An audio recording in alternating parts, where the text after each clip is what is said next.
ஜம்மு காஷ்மீர், ராஜஸ்தான், உத்தரப்பிரதேசம், பஞ்சாப், குஜராத், ஒடிஷா உள்ளிட்ட வட மாநிலங்களில் கனமழை வெளுத்து வாங்குவதால் மக்களின் இயல்பு வாழ்க்கை கடுமையாக பாதிக்கப்பட்டுள்ளது. ஜம்மு காஷ்மீரில் தொடரும் கனமழை காரணமாக பல்வேறு பகுதிகளில் வெள்ளப்பெருக்கு ஏற்பட்டுள்ளது. கபீர் காலனி என்ற பகுதியில் குடியிருப்புகளுக்குள் வெள்ளம் புகுந்ததால் வீட்டில் இருந்த விலை உயர்ந்த பொருட்கள் சேதமடைந்தன. IIIM மருத்துவக் கல்லூரி வளாகமே குளம் போல மாறியுள்ளதால் விடுதிகளில் இருந்து மாணவர்கள் பத்திரமாக மீட்கப்பட்டனர்.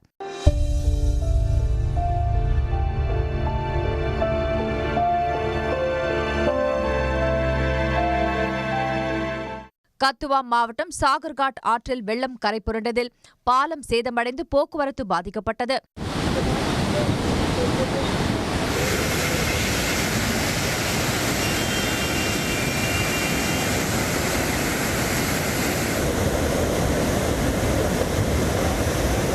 குஜராத் மாநிலம் அகமதாபாத்தில் சபர்மதி ஆற்றில் வெள்ளம் கரை புரண்டு ஓடுகிறது. தரோய் அணையில் இருந்து 25 மதகுகள் வழியாகவும் தண்ணீர் திறக்கப்பட்டுள்ளதால் சபர்மதி ஆற்றில் 26,000 கனஅடிக்கு தண்ணீர் பாய்கிறது. மெஹசானா மாவட்டம் ஜூனி வகாடி என்ற இடத்தில் சபர்மதி ஆற்று வெள்ளத்தில் சிக்கிய 7 பேரை தேசிய பேரிடர் மீட்பு குழுவினர் மீட்டனர்.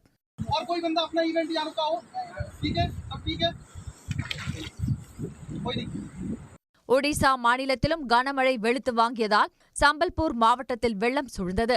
பைத்தராணி ஆற்றில் அபாய அளவை தாண்டி வெள்ளம் கரை புரள்கிறது.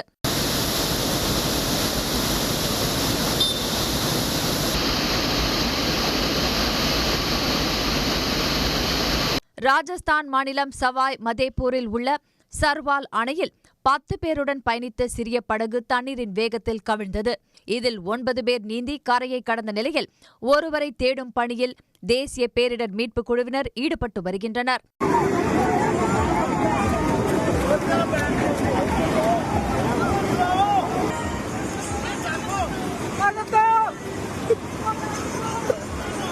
பஞ்சாப் மாநிலத்திலும் கனமழை கொட்டியதில் நகரத்தின் பல்வேறு பகுதிகளில் சாலைகளில் வெள்ளம் பெருக்கெடுத்தது.